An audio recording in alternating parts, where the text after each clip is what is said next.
Dragi gledalci, dobroveče i dobrodošli u novu epizodu emisije Ekonom priča. Moje ime je Milinko Čaković, student sam druge godine Ekonomskog fakulteta, također član sportsko-rekreativnog društva Ekonom.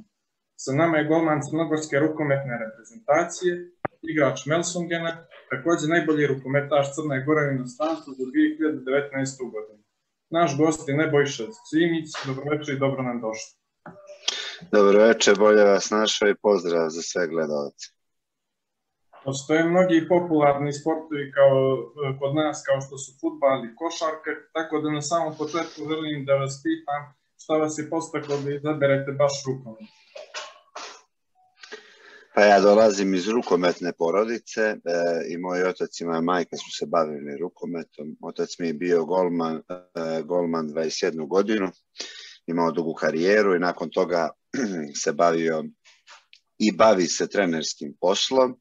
Također sad član A reprezentacije Crne Gore gdje je trener golmana.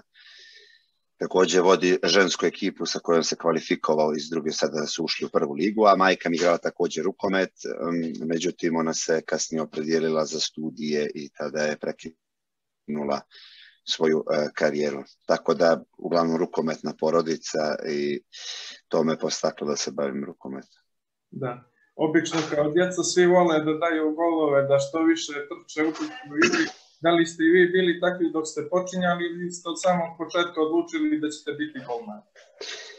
Pa ja sam prvo bio pivot, igrao sam pivota, međutim na jedan trening nisu došli golmani, nijedan ni drugi, bili smo bez golmana i tada je legendarni trener moj Mirsa Cenović rekao, ajde ti dečko stani na go, ti imaš očeve gere, tako da sam stao na go u taj trening i nisam se posle toga nikad makao sa gola, jer eto, za mene je golman jako specifična pozicija, sigurno i najteža u rukometu jer zahtijeva dosta nadmudrivanja sa suprotničkim igračima. Također golman je uvijek taj koji je pod svjetlom primi gol, kada se odbrane, vi ste u centru, igrač prenese na mnogo načina u igri, igrajući odbranu, napad, asistirajući dobrim kretnjama, praveći višak, razigravajući, tome slično može da izbori dva, može da izbori sedmerac, međutim kad si golman na golu ili odbraniš ili ne odbraniš loptu i to je to. Tako da izuzetno za mene teška pozicija, ali isto tako jako interesantna. Da li se sjećate možda svoje prve utakmice, svojih početaka? Sada se sjetim baš prve utakmice, to bi bilo teško. To je vjerojatno bilo negdje u pionirskom tom uzrastu, tako da teško se mogu sjetiti prve utakmice, ali se sjećam normalno početaka, sjećam se utakmica koje su mi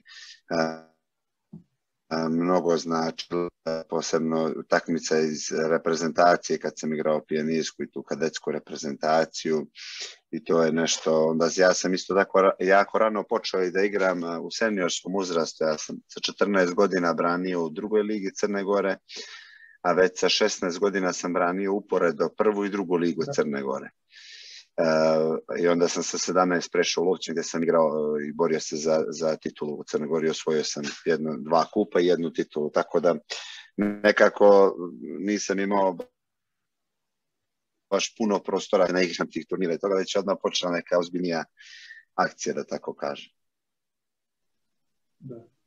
Da biste bili vrhunski sportista u bilo kom sportu, to zahtijeva mnogo truda, rada i odricanja. Koliko teško je vama bilo da dođete do vrhunskog nivoa? Pa moram reći jako teško. Ja mislim da svaki igrač koji uspije da napravi dobru karijeru iz Crne Gore mora da posjeduje nevjerovatan kvalitet. Mi ne igramo, trenutno Crna Gora ne igra regionalnu ligu, nemam učesnika ni u EHF ligu, nemam učesnika ni u EHF kup, ni u Ligi šampiona i to je nešto što čini jako teškim da se naši igrači probiju i da dobiju angažman inostranstvo. Mi smo igrali sa Lovćenom regionalnu ligu, sa jako mnogo uspjeha, pa sam ja opet morao da idem u švedsku drugu ligu, da počnem svoj inostrani angažman. Sada kada se sjetim koliko sam morao da se borim i koliko me i sreća od dosta situacija poslužila da dođem na tu poziciju gdje sam sad, mogu da kažem da je jako izuzetno teško. Mora igrač da bude spreman prije svega mentalno na sve što ga očekuje, jer opet vi kada kao stranac dolazite u jednu državu i ako imate na svojoj poziciji kao što sam ja u Šveđanina za kolegu, morate posjedujete nevjerovatno, morate imati mnogo veći kvalitet od njega, ne čak ni da ste za malo bolji, ni da ste približno isti, morate da posjedujete jako veći kvalitet da bi mogli da uopšte branite i da dođete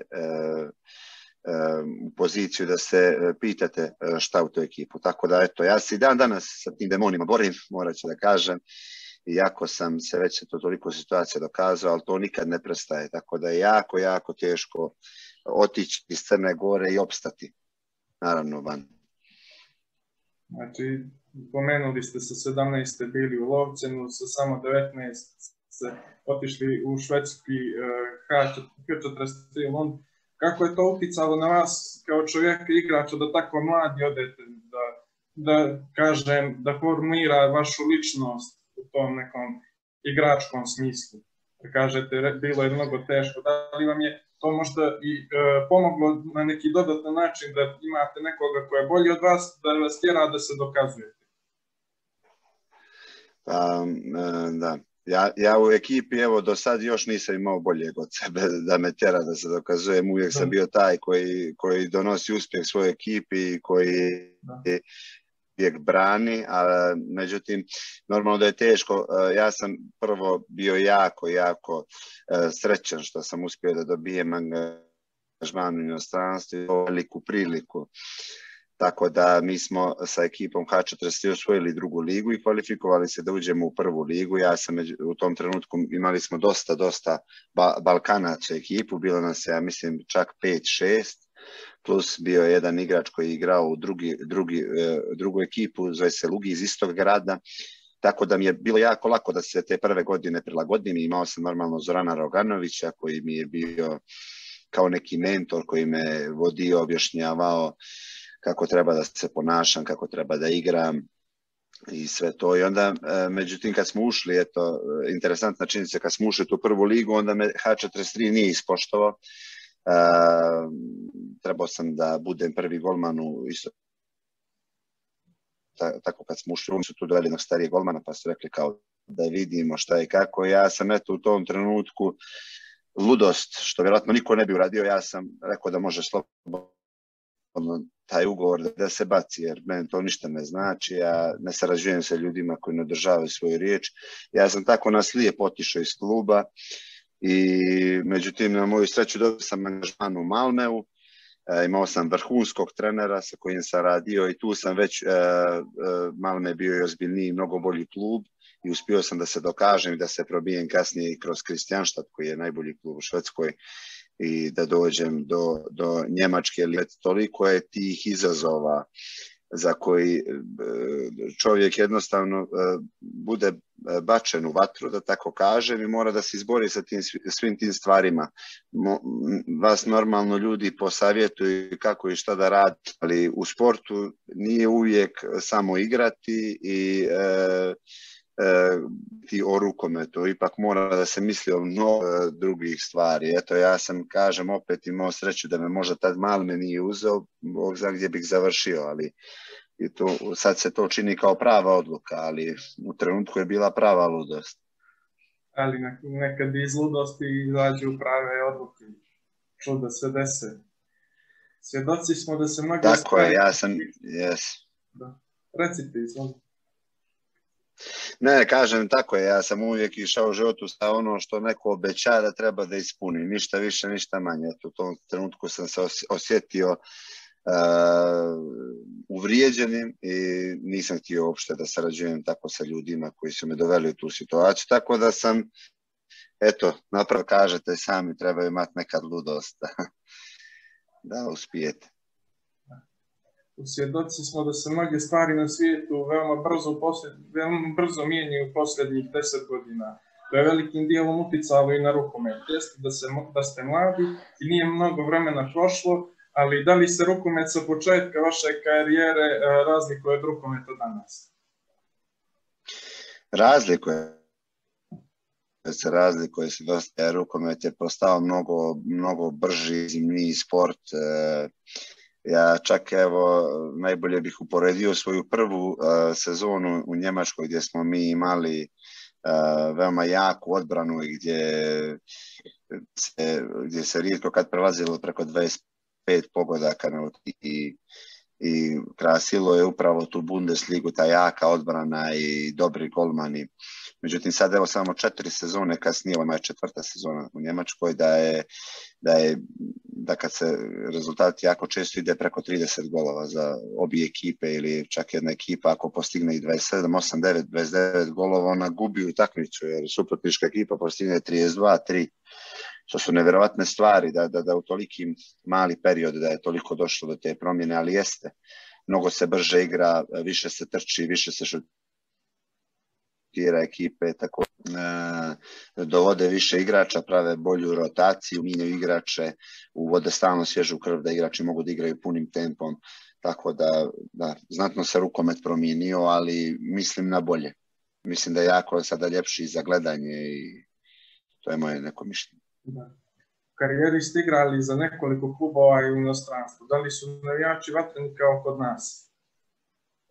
Pa ja ću vam reći da nigdje nisu navijači Vatrenika kod nas. Eto, ja sam baš kad smo igrali ovu utakmicu sa Danskom u reprezentaciji, imao sam par prijatelja iz Njemačke koji su na moju preporuku došli da obiđu Crnu Goru i upravo bili su da gledaju tu utakmicu. Oni su bili bio ih je čak i strah od naših navijača koji su bili bez majica i koji su tako glasno pjevali za gola i takve atmosfere, rekli su da je to nevjerovatno, da to nisu nigdje doživjeli. Ja kažem da smo mi srcem radi sve u životu i takvi smo, emotivni smo i to je ono što nas krasi. Dok u Njemačkoj jako dobra posjećenost na utakmicama, ja još da je neka hala imala uopšte par mjesta slobodnih, to je uvijek puno i uvijek je dobra atmosfera, glasni su, navijaju i sve to, ali nema navijačkih pjesama, nema toga sliko napravi kad je utakmica jako bliska, nema te tenzije u vazduhu. Mislim, kad smo igrali sa reprezentacijom i kad krenemo nekog da vodimo ili kad je tijesna utakmica, takva atmosfera u vazduhu da jednostavno zasijeni suprotničače, potpuno se izgube u tom trenutku. Imali ste mnogo lijepih trenutaka tokom karijere. Koji biste izdvojili kao veoma poseban, emotivan ili na neki drugi način značajan za vas? Pa sigurno da je to osvajanje titule kad sam bio u Kristijanštadu. Takav je bio sistem tada u Švedskoj da kad si igrao play-off, igrao se bolji od 3 utakmice. Odnosno, izvinjavam se, bolje od 5, dakle, ko prvi dođe do 3 pobjede, međutim u finalu je bila samo jedna utakmica. Dakle, u Švedskoj da dobijete sve utakmice, ali ako izgubite u finalu tu zadnju, vi niste prvak. I to je jednostavno, to je takva tenzija, ja to ne mogu vama da objasnim. Dakle, idemo da igramo utakmicu, bili smo prvi prije play-offa, u play-off nismo izgubili ni jednu utakmicu i sada idemo u finale. Jedna utakmica, biti ili ne biti. Cijela sezona se svede na to. I nikad neću zaboraviti, ulazim u halu u Malmeu, bilo 14.000 gledalaca, od toga 9.000 naših navijača, svi u naranđastom. Kad sam to ušao, to je takav vrisak bio da to nikad neću zaboraviti u životu. I tada smo nevjerovatno vodili čak 18-6 na poluvremenu suprotničku ekipu. To je takva energija bila, to je bilo stravično. Na kraju smo dobili 10 razlike, ja sam bio proglašen za MVP final, imao sam 21 odbranu ili tako nešto i to je bilo stvarno nevjerovatan osjećaj.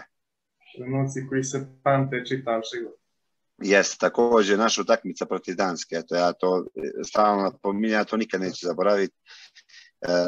Jer eto, bili smo u tom trenutku daleko od kvalifikacije za evropsko i da dođe na takva vele sila i da je mi porazimo kući, ja jednostavno bio sam zaprepašćen i onda sam u tom trenutku rekao, kad smo upravo dobili te Dance, da nikad neću reći da nemam šanse protiv neke ekipe kad budem igrao.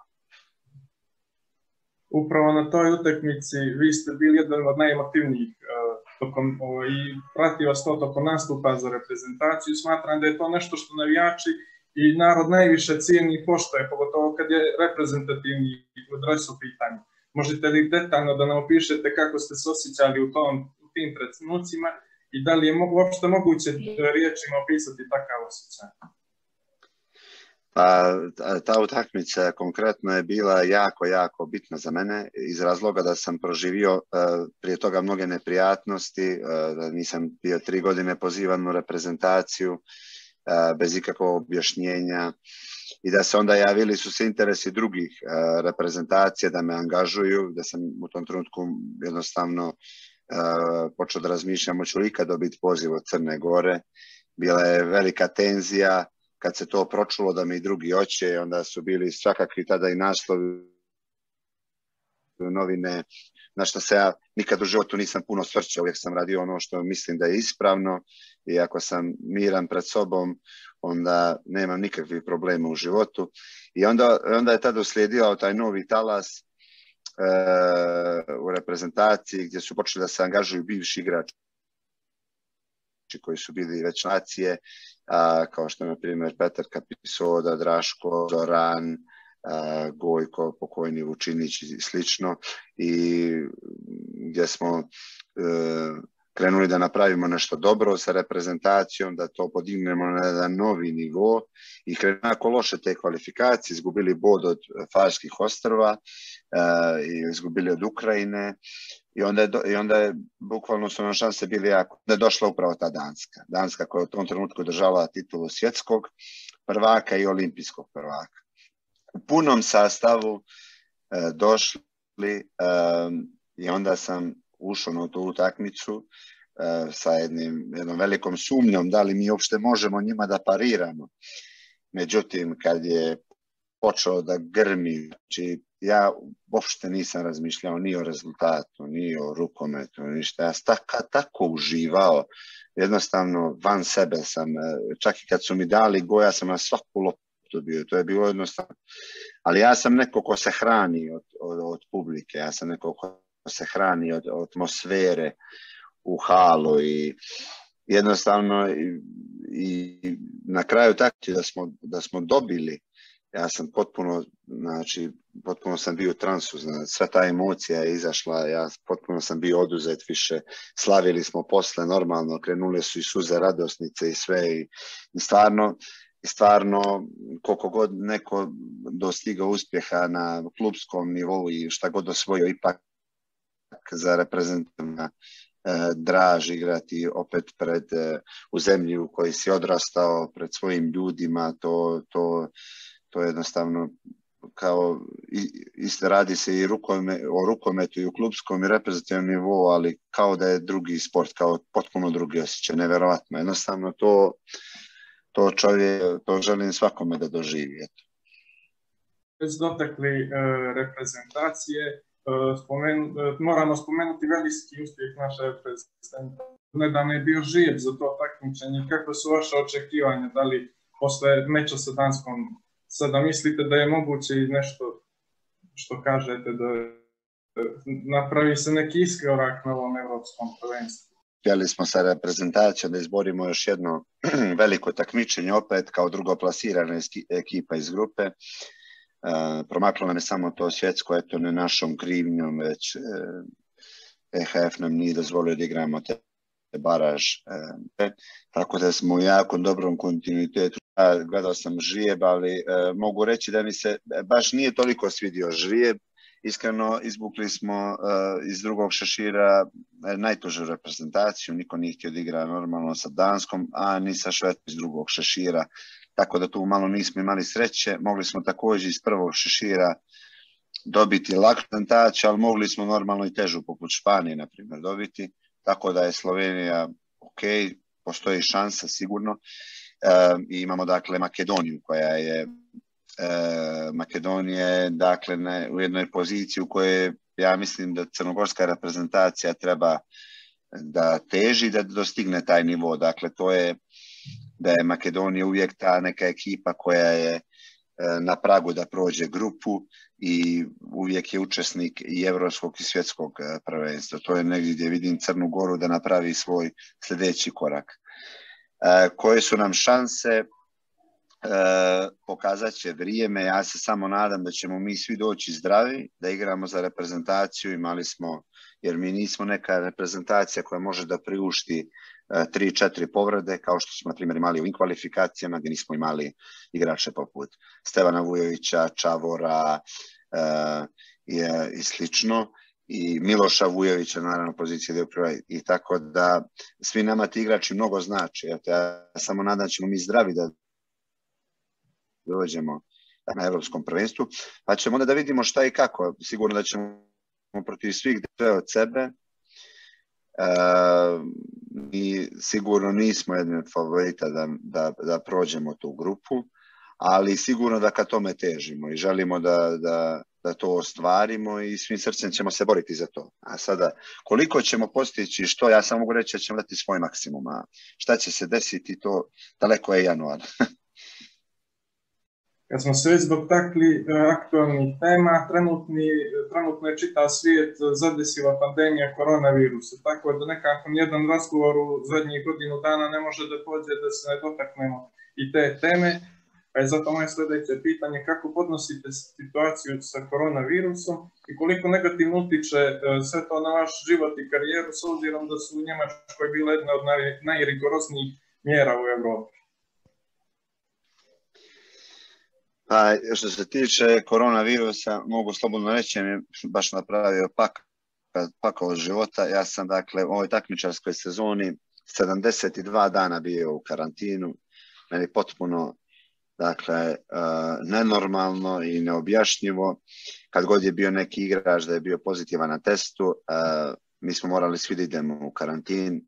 Iako smo se mi testirali i po 3-4 puta uzastopno, ne, to jednostavno zdravstvena organizacija ovdje nije priznavala, tako da jednostavno desi vam se to u sred sezone, vas isključe na 2 nedelje, završi se karantin, zakaže vam se utakmice za 3-4 dana, odmah da igrate iz karantina.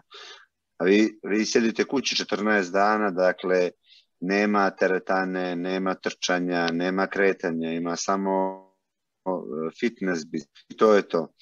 Tako da jako teško je stvoriti uopšte biti u jednoj dobroj formi da se odigraju te utakmice. Ja kad izađem iz karantina, meni treba najmanje 2 nedelje da se vratim u takmičarski pogon i to još jako intenzivnim treninzima.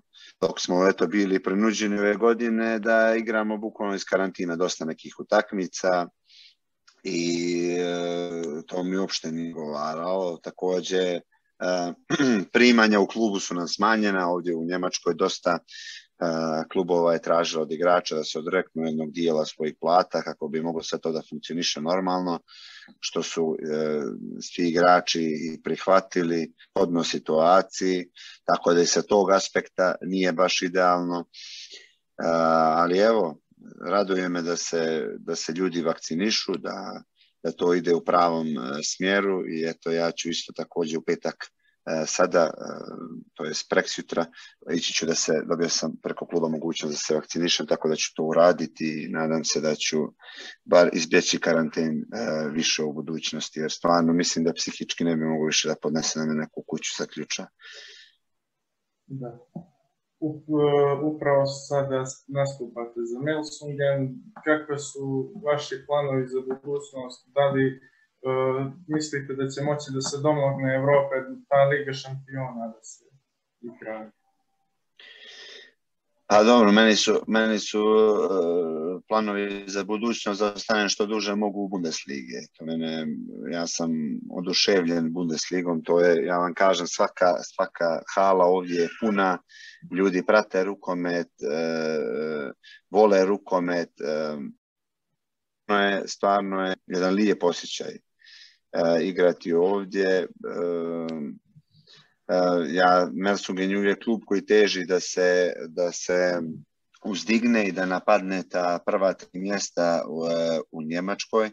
Za sada to nismo uspjeli. Najbolja sezona nam je bila 5. mjesto i Final Four kupa njemačkog koji smo izborili, koji će se igrati ove godine. On je bio odložen prošle, on će se igrati ove godine u junu. Tu imamo, dakle, konkretno odmah šansu da uzmemo titulu, samo ako ostvarimo pobjedu te 2 utakmice. A što se tiče lige, vidjet ćemo, ima mnogo klubova ovdje, Kiel i Flensburg su uvijek ti klubovi koji drže te prve 2 pozicije i koji su unazad godinama jednostavno neoborivi s tih pozicija. Onda ide na to 3. i 4. mjesto, ide uvijek taj Rhein-Neckar-Löwen i Magdeburg i onda od 5. pozicije. Tako je do sada bilo u Njemačkoj i jako je teško kada neki novi klub pokuša da razbije taj sistem i da uđe u vrh. Ali eto, ako će koji klub to napraviti, to smo sigurno mi. Evo, nadam se da ćemo u tome uspjeti ove sezone, sigurno da to nećemo uraditi, jer nije nam sezona bila laka. U jednom trenutku smo čak kasnili 6-7 utakmica za ostalim ekipama upravo zbog tog karantina i tih situacija. Tako da, ali evo, pojačali smo se, u sljedeće 2 godine smo doveli već 5 igrača novih, tako da eto, vidjet ćemo šta nas očekuje. Ja se nadam vrh tabele, ali sada za Ligu šampiona nam treba to 2. mjesto. Naša današnja emisija se polako bliži kraju. Sada ću vam postaviti nekoliko pitanja publike sa Instagrama. Pomenuli ste situaciju u našem rukometu. Vaše mišljenje u perspektivi rukometa u Crnoj Gori u nekoj možda bližoj budućnosti, da postoji mogućnost za pozitivno? Pa ja sam se borio, ja ću se uvijek boriti da uzdignemo rukomet u Crnoj Gori na boljem nivou. Prvenstveno uspjeli smo da se izborimo prethodnih par godina da reprezentacija dostigne jedan normalan nivo u kojem igrači se osjećaju dobrodošli, u kojem imaju normalne uslove za rad, u kojima ne moraju da razmišljaju ni o čemu osim o rukometu. Tu se trenutno nalazi crnogorska rukometna reprezentacija i iz nje samo će dolaziti uspjeh, kao što smo i do sada dokazali. Jako je bitno da zadržimo taj nivo. Što se tiče klubskog nivoa, to mora da se napravi bolji sistem. Ja sam neko koji vidi, kojima je jasan put je regionalna liga. Crna Gora mora da ima predstavnika u regionalnu ligu u rukometu i također Crna Gora, po meni, moje mišljenje da treba da se napravi jedan klub, odnosno ne mora ni da se napravi klub, nego da se odredi jedan klub koji će, dakle, da idu svi talentovani igrači iz Crne Gore u jednom klubu i da rade sa jednim trenerom, bukvalno da se okupi, kako reći, kreacija Crne Gore jedan klub i upravo taj klub treba da nas predstavlja u regionalnoj ligi. I to je naš put, da naši mladi igrači dobiju internacionalne takmice, da dobiju šansu da pokažu svoj kvalitet i normalno da dobiju put ka Evropi, da se lakše probijaju u druge lige i da dolaze do izražaja. Jer nismo sigurno neko ko može da priušti da nemamo nikakav podmladak u reprezentaciju. Mi sada, zadnja generacija koja čini reprezentaciju je generacija 9-2-9-3 koju smo igrali zajedno. Mi imamo par igrača koji su uspjeli da se probiju, kao što je Branko Vujović, on je 97. godište koji uspio se probije. Sada imamo dvojicu talentovanih isto igrača, Čepića, Dragaševića, tako da treba nam više takvih igrača, treba nam klub koji će to omogućiti takvim igračima da dođu do izražaja i koji će da iz toga kluba odu u bolji klub, a na njihovo mjesto će opet da dođe neki talentovan igrač iz Crne Gore koji će opet imati mogućnost da pokaže svoj kvalitet. To je takav neki sistem koji bi nama odgovarao i koji nam je potreban. Tako da bi rukometna reprezentacija u budućnosti imala podmladak i mogla da računa na nove igrače, na novu energiju. Nadamo se da će skorije do toga doći i da će naš prije svega, što kažete, klubski rukomet biti na većem nivou nego što je danas. Što kažete, i reprezentacije će procvetati. Tako je.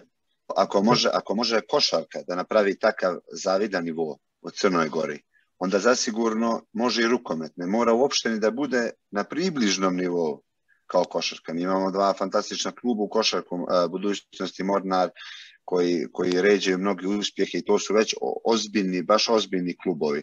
A Crna Gora bukvalno u rukometu treba i mali djelić toga. Mali djelić. Samo šansa igračima da se dokažu, ništa drugo. Prelazimo sada na sljedeće pitanje publike. Pomenuli ste da poziv reprezentacije nije stizao, dobijali ste poziv nekih drugih reprezentacija. Da li ste u tim trenucima razmišljali da prihvatite taj poziv, jer mislili ste možda da pokušate da nešto, na primjer, s reprezentacijom, da taj poziv možda neće stizati skorije, da ste tim trenucima, ne znam, bili nekako, što kažete, brzopleto razmišljanje, bili ste na granici da prihvatite? Pa prvenstveno, dakle, nisam u crnogorsku reprezentaciju pozivan 3 godine. To je jedan jako dug period, posebno za mladog igrača koji se probija i koji se dokazuje i kojemu je potrebno i reprezentaciji sve. Ja sam mišljenja da ja sam trebao i mnogo ranije da dobijam šansu da igram u reprezentaciji jer sam pokazivao kvalitet. Međutim, ispred mene su uvijek bili stavljani golmani koji, ja ne znam da li se meni je to prvenstveno bilo neshvatljivo i onda kad je došao period da ja treba da branim kormilo reprezentacije, ja nisam dobio poziv.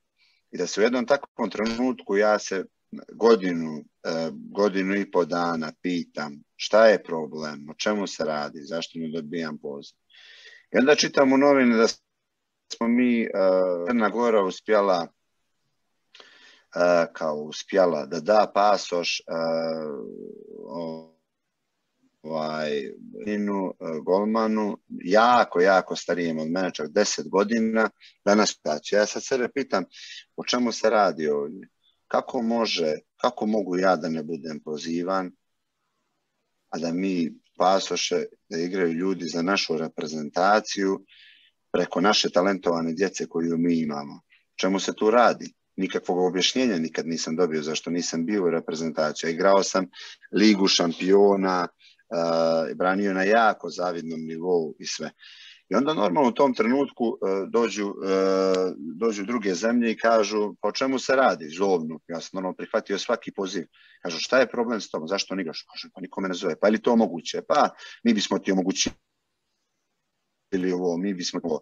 Pa ja kažem stani sad čekaj, takva je možda sad situacija, možda se promijeni. Pa se još godinu dana ne promijeni situacija. Pa dođemo do jedan period od 3 godine gdje ja ne znam gdje sam, što sam, zaslužio sam nešto u životu, nisam dobio i onda je to jako gorak ukus.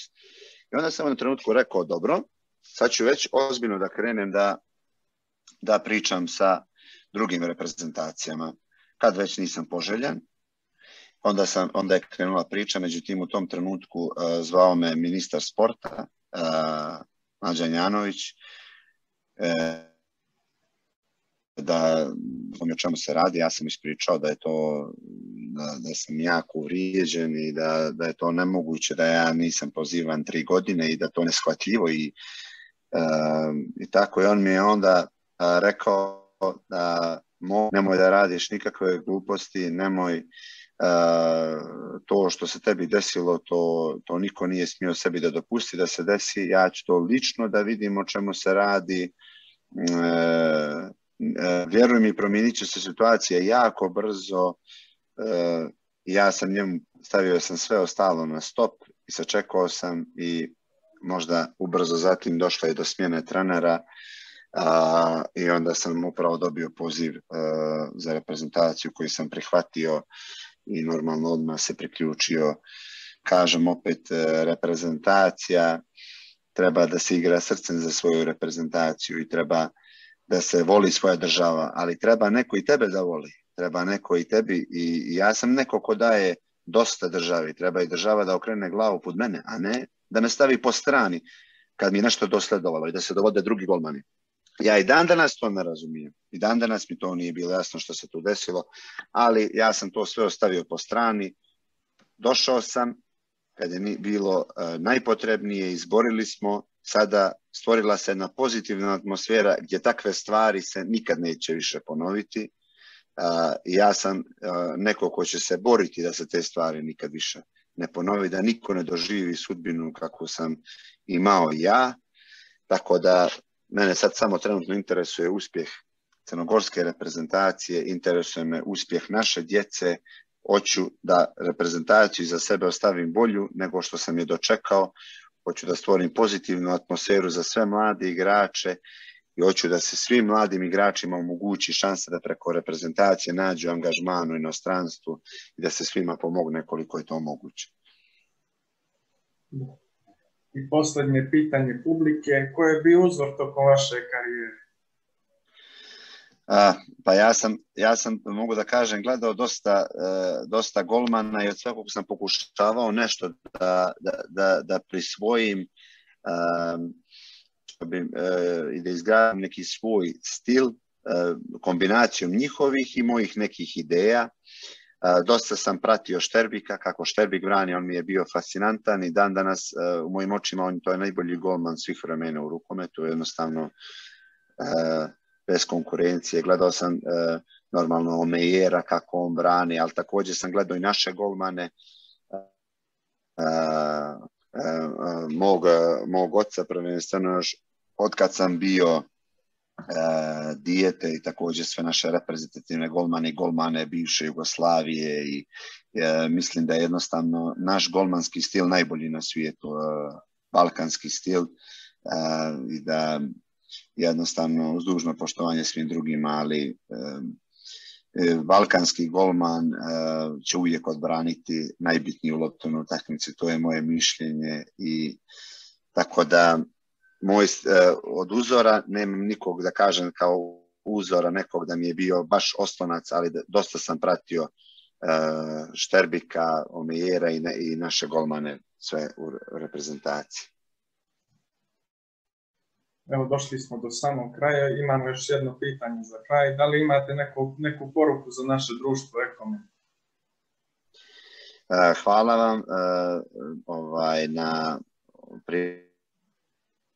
prilici da iskažem normalno svoje mišljenje. Nadam se da će iz ovog našeg intervjua proizaći nešto dobro, možda da će se pokrenuti neka inicijativa da se malo i rukomet poboljša, jer eto, sigurno da smo to zaslužili. Pozdravio bih normalno sve kod vas u sportsko-rekreativnom društvu i poručio mnogo sreće u daljem radu.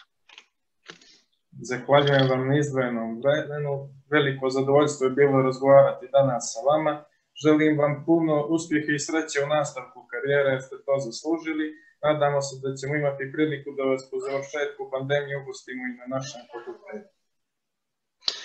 Hvala puno, rado ću doći, sve najbolje. Hvala. Poštovani gledalci, to je bio Nebojša Simić, hvala na pažnji. Nastavite da nas pratite, a mi ćemo se truditi da vam pripremimo još zanimljivih Ekomen priča.